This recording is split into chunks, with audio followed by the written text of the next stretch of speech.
End gold buyers మీ కష్టాల్లో నమ్మకమైన మీ ఆత్మీయ నేస్తం. Thank you. పద్మశ్రీ అవార్డ్ అనేది వచ్చింది. 50 years of film industry. 50 years అనేది ఒకటి మీరు గోల్డెన్ జూబ్లీ సెలబ్రేషన్స్ జరుపుకుంటున్నారు అనుకున్నప్పుడు, పద్మశ్రీ అనేది చాలా ఆలస్యంగా వచ్చిందనిపించిందా? ఏమనుకున్నారు మీరప్పుడు? చాలా మంది మీకెప్పుడో రావాల్సిందండి అని అంటున్నారు అభినందనలు చేస్తూనే. నేను అట్లా అనుకోవట్లేదండి. హ్మ్. ఇది ఇప్పుడు 2 తెలుగు రాష్ట్రాల్లో అంటే మురళీమోహన్ ఎవరో అందరికీ తెలుసు.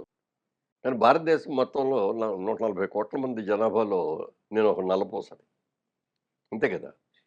మరి అలాంటి నల్లపూసని ఆళ్ళు సెలెక్ట్ చేసి వాళ్ళు జేశారంటే ఇట్స్ గ్రేట్. అందుకని నేను లేట్‌గా వచ్చిందని అనుకోవట్లా. లేటెస్ట్‌గా వచ్చింది అనుకుంటున్నాను. యాహ్! లేట్‌గా రాలేదు, లేటెస్ట్‌గా వచ్చింది అనుకున్నప్పుడు మీరెంత మొత్తం భారతదేశంలో 140,00,00,000 మందిలో నేనొక నల్ల పూసని అని అనుకున్నప్పుడు కూడా తెలుగు ఫిల్మ్ ఇండస్ట్రీలో మీకంటూ ఒక ప్రత్యేక స్థానం ఉంది. ఆ తర్వాత 50 ఏళ్ల ప్రస్థానం అనేది ఉంది. ఇవన్నీ చూసినప్పుడు అరే! ఎప్పుడో వస్తే బావుండేదే. మీకు ఎవరైతే శ్రేయోభిలాషులుంటారో, ఎవరైతే మీకంటూ అభిమానులున్నారో వాళ్ళందరూ అనుకున్న మాట ఇది కదా! 3 నందులొచ్చాయి మురళీమోహన్ గారికి. పద్మశ్రీ ఇంకా రాలేదే? హ్మ్. ఉంటదండి అది. అంటే చాలామంది మీకెప్పుడో రావాల్సిందండి. ఇప్పటిదాకా రాలేదా అనేవాళ్ళు కొంతమందైతే, ఏంటి మీకు ఇంత ముందు రాలేదా ఎప్పుడును? అనేవాళ్ళు మేమెప్పుడో కూడా వచ్చి ఉన్నారు. హ్మ్. మేమందరం మీకొచ్చిందనుకుంటున్నామండి అన్నారు. హ్మ్. లేదండి రాలేదు ఇదే ఫస్ట్ టైమ్. హ్మ్. ఓహ్! చాలా వరకు ఏంటంటే మనకి ఫిల్మ్ ఇండస్ట్రీ అనగానే మనకి సూపర్ స్టార్‌లు ఎవరైతే ఉన్నారో, ఒక సీనియర్స్ ఎవరున్నారో, వెటరన్స్ ఎవరున్నారో వాళ్ళందరినీ సముచిత స్థానం మేము గౌరవించుకోవాలి అనే దాంతో వాళ్ళకి లైఫ్ టైమ్ అచీవ్‌మెంట్ అవార్డ్స్ ఇట్లాంటివన్నీ వస్తుంటాయి. అందులో పద్మ అవార్డ్స్ అనేవి కూడా చాలా ప్రెస్టీజియస్‌గా కనిపించేవి ఉంటాయి. ఆలస్యంగా రావడానికి కారణం ఏమైనా ఉంటుంది అనుకున్నారా మీరు? అదేం లేదు. బట్ ఎవరైనా అప్లై చేసుకోవాల్సిందే. హ్మ్. మొట్టమొదట నేను అప్లై చేసినప్పుడు ఎంపీలకి ఇవ్వరండి అన్నారు.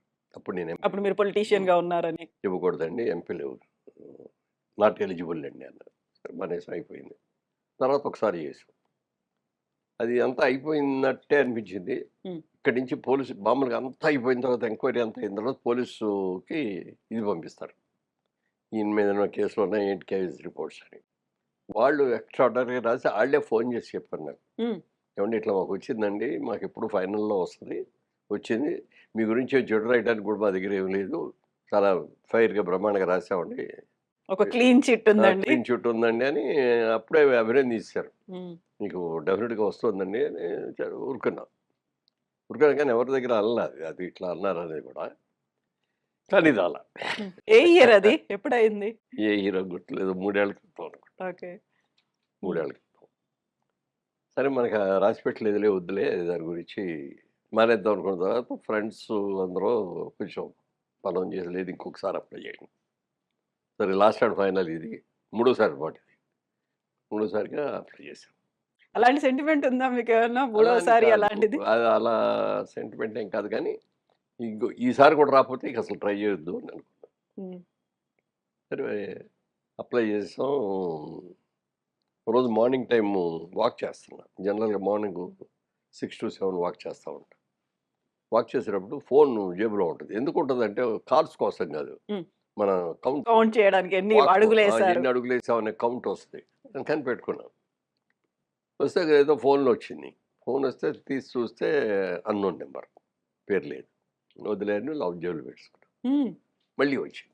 మళ్ళీ వచ్చేప్పటికి ఏంటి రెండోసారి వచ్చింది మళ్ళీ అదే నెంబరని ఎవరో కనుక్కుందామని హలో ఎవరండి అన్నా. మురళీమోహన్ గారా అన్నారు. అవునండి అన్నా. హ్మ్. మాగంటి మురళీమోహన్ గారా అన్నారు. కన్ఫర్మేషన్ కోసం. అవునండి అన్నా. మీది ఏలూరు దగ్గర చాటపుర్రా? అవునండి అన్నా. ఇంకా ఏవో అడిగారు. ఎందుకు సార్ ఇన్ని అడుగుతున్నారు అన్నా. ఏం లేదండి మేము ఢిల్లీ నుంచి హోమ్ డిపార్ట్మెంట్ నుంచి మాట్లాడుతున్నాం మేము. హ్మ్. మీకు సెలక్షన్స్‌లో మీ పేరు కూడా ఉందండి. హ్మ్. ఆహ్, అని చెప్పి మీరు తీసుకుంటారా ఇది అన్నాడు. అదేంటి యాక్సెప్ట్ సార్ చేస్తారా మీరు ఆ! అని? హ్మ్. అదేంటి సార్ ఆ మాట అన్నారు. హ్మ్. ఎవరినో వద్దా అంటారా అంటే, లేదండి కొన్ని సందర్భాలు జరిగినియి. మా అర్హతకి చక్కగా ఇవ్వలేదని, మాకింత లేట్‌గా ఇచ్చారని అలిగి, అలా అది గవర్నమెంట్‌కి అది మేము క్లారిఫై చేయకోకుండా ఇచ్చేస్తే, రేపొద్దున మీరు రిజెక్ట్ చేశారనుకోండి, మాకు ఇన్సల్ట్ కింద లెక్కొస్తది కదా! అందుకని కనుక్కుంటున్నామండి అన్నాం. చాలా సంతోషం నాకిదే చాలా సంతోషంగా ఉంది. పొద్దున్నే మంచి వార్త చెప్పారు. అంత పొద్దున్నే వచ్చింది మళ్ళీ ఆ! కాల్ కూడా. అంతే. యూజువల్‌గా మనం ఏదైనా ఆఫీస్ అవర్స్ అనుకుంటాం కదా! లేదు 6:30కో ఎప్పుడో వచ్చింది. హ్మ్. నేను 6-7 నడిచేటప్పుడు ఆ నడిచే టైంలో మధ్యలో వచ్చింది. ఎగ్జాక్ట్ టైం చూడలేదు అప్పటికి. వచ్చిన తర్వాత సాయంత్రం ప్రెస్ మీట్ ఉంటుందండి. ఆ ప్రెస్ మీట్‌లో ప్రైమ్ మినిస్టర్ గారు అనౌన్స్ చేస్తారు. అప్పుడు దాకా మీరెవరికీ చెప్పకూడదు. "లే లేదని చెప్పనండి" అన్నా. "Even to your family members చెప్పకూడదు" అన్నారు. ఓహ్! అక్కడ ఒక్క నిమిషం ఆలోచించి "అలాగేనండి" అన్నా. "మర్చిపోరు కదా! ఎవరికీ చెప్పరు కదా!" అన్నాడు. "లేదండి డెఫినిట్‌గా చెప్పను. ఆ మాట అంటే మాటేనండి. చెప్పనండి" పెట్టేసాం. లోపల ఆనందం వస్తాంది. ఎవరితో ఆ! పంచుకోవాలి తెలీదు. ఇంత మంచి కబురు ఎవరితోనో పంచుకుంటే కదా ఆనందం రెట్టింపయ్యేది. అవును. పంచుకోకూడదు వాడికి మాటిచ్చాం. ఇంట్లో వాకింగ్ అయిపోయి ఇంటికెళ్ళగానే వైఫ్ అక్కడే ఉంది, హ్మ్. అబ్బాయి అక్కడే ఉన్నాడు, కోడలు అక్కడే ఉంది, అమెరికా నుంచి వచ్చిన మా కూతురు అక్కడే ఉంది. అందరూ ఉన్నారు ఇంట్లో. అక్కడికెళ్ళి చెప్పేద్దామని ఒక ఉత్సాహంలో మనం మాటిచ్చాం. అవును. మాట తప్పకూడదు. Even to your wife, even to your family అని అన్నారాళ్ళు ట్రూ. పర్టిక్యులర్‌గా. అన్న తర్వాత చెప్పలే ఎవరికీ. లోపల మాత్రం సాయంత్రం 6 గంటలు ఎప్పుడవుద్దా న్యూస్ వస్తదా? ఇంకా 12 గంటలుంది. ఇంకా 7 గంటలుంది అనుకుంటా కూర్చొని దాన్ని అట్లా చేసుకొని, సాయంత్రం అయ్యేటప్పటికి మా అమ్మాయి, బాబు వీళ్ళందరూ కలిపి రవీంద్ర భారతిలో ఏదో నాటకం ఉందండి ఎవరో పిలిచారు. హుహు. దానికెళ్తున్నాం అన్నారు. ఎప్పుడు 5:30కి.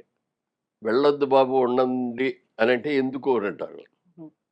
ఎందుకంటే చెప్పాలి. హుహు. మరి చెప్పనని మాటిచ్చాను. మనం మాటిచ్చిన తర్వాత తప్పకూడదు అనుకున్నాం. అవును కదా! అందుకని చెప్పలా. హ్మ్. చెప్పలేదు. సరే ఎళ్తున్నారంటే వెళ్ళండి అన్నా. వద్దు అని అనలేను.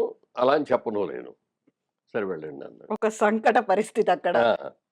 సరే వెళ్ళిపోయారాళ్ళు. వెళ్ళిపోయిన తర్వాత 6 అవుతాంది. ఆహ్, ఛానెల్ మారుద్దాం మావోడిని. హ్మ్. ఛానెల్ మారుద్దాం. ఏదైనా న్యూస్ ఛానెల్ న్యూస్ అని పెడదాం. వస్తది. న్యూస్ చూడాలి అన్నా. ఆ! న్యూస్ తర్వాత చూసుకుందురు గానిలెండి. ఇదేదో ఈ సీరియల్ ఏదో చూస్తే ఇది అయిపోతాంది. ఇది అయిపోయిన తర్వాత చూదురు గానిలే అన్నా. ఆవిడకి చెప్పలేను. ఇట్లా ఏదో న్యూసు పద్మ అవార్డ్స్ వస్తాంది. మన పేరేమన్నా ఉంటదేమో చూద్దాం అనే మాట కూడా అనలేను. అనలేరు. మనసులో ఇంకో అనుమానం ఉంది. అసలు ఇది రియల్ కాలా? ఫాల్స్ కాలా? అంత ఓకే. పొద్దున్నే ఎందుకొచ్చింది? అంత పొద్దున్నే ఎందుకొచ్చింది? మామూలుగా ఆఫీస్ టైమ్‌లో హ్మ్. చేస్తారు గదా! అవును. అనుకున్న తర్వాత ఫాల్స్ కాల్ అయిందనుకోండి. ఇప్పుడు ఈళ్ళందరికి ముందే చెప్పేసి ఈళ్ళందరూ ఎక్స్‌పెక్ట్ చేసి డిసప్పాయింట్. రాకపోయేటప్పుడు ఆళ్ళు డిసప్పాయింట్ అయ్యి, నేను డిసప్పాయింట్ అయ్యి, నేను సిగ్గుపడిపోయి, ఛీ! ముందెందుకు చెప్పావని మళ్ళీ నాకు లేని అనుకోవడం ఇట్లాంటియన్నీ వస్తాయని ఎవరికీ చెప్పలా. 6:15 ఎంతో అయింది. అవును ఫోన్ మోగింది. ఫోన్ మోగంగానే సారథి స్టూడియో నుంచి రాజేంద్ర అని ఒకాయన సారథి స్టూడియోలో మేనేజర్‌గా ఉంటాడు. మురళీమోహన్ గారు నమస్కారం అండి అన్నాడు. నమస్తే ఏమ్మా రాజేంద్ర బాగున్నావా అన్నా. కంగ్రాచ్యులేషన్స్ అండి అన్నాడు. దేనికి అన్నా. మీకు పద్మ అవార్డ్ వచ్చింది కదా అన్నా. అన్నాడు. అంటే నీకెవరు చెప్పారు అన్నా. సార్ అదేంటి సార్ టీవీలో న్యూస్‌లో వస్తుందండి అన్నాడు. అనంగానే మా ఆవిడని ముందు ఆ పాప అర్జెంట్‌గా టీవీ న్యూస్ చూడాలి అని ఆన్ చేశా. ఆన్ చేస్తే వస్తాంది. హమ్మయ్య! కన్ఫర్మ్. కన్ఫర్మ్ అయిపోయింది. అని వెంటనే మా అబ్బాయికి, అమ్మాయి ఆళ్ళు వెళ్తున్నారు రవి రవీంద్ర భారతికి ఆన్ ద వే. వాళ్ళకి ఫోన్ చేసి వెంటనే వచ్చేయండి అన్నా. ఏంటన్నారు? చెప్పొద్దు కదా! ఏంటంటే చెప్పారా? లేదు లేదు చెప్పాడు. మళ్ళీ ఏం కంగారు పడతారు మా ఆవిడకి ఏమైనా బాగోలేదని పరిగెత్తుకొస్తారు అని చెప్పి ఇట్లా టీవీలో న్యూస్ వచ్చింది. పద్మశ్రీ అవార్డు కన్ఫర్మ్ అయింది అన్నా. అలా అయితే వచ్చేస్తున్నాం అన్నారు. వాళ్ళు బొకే గికే పుచ్చుకొనొచ్చారు. రాగానే అది ఒకటో సెలబ్రేషన్ లాగా అందరం ఒకళ్ళనొకళ్ళు హగ్ చేసుకొని హ్మ్.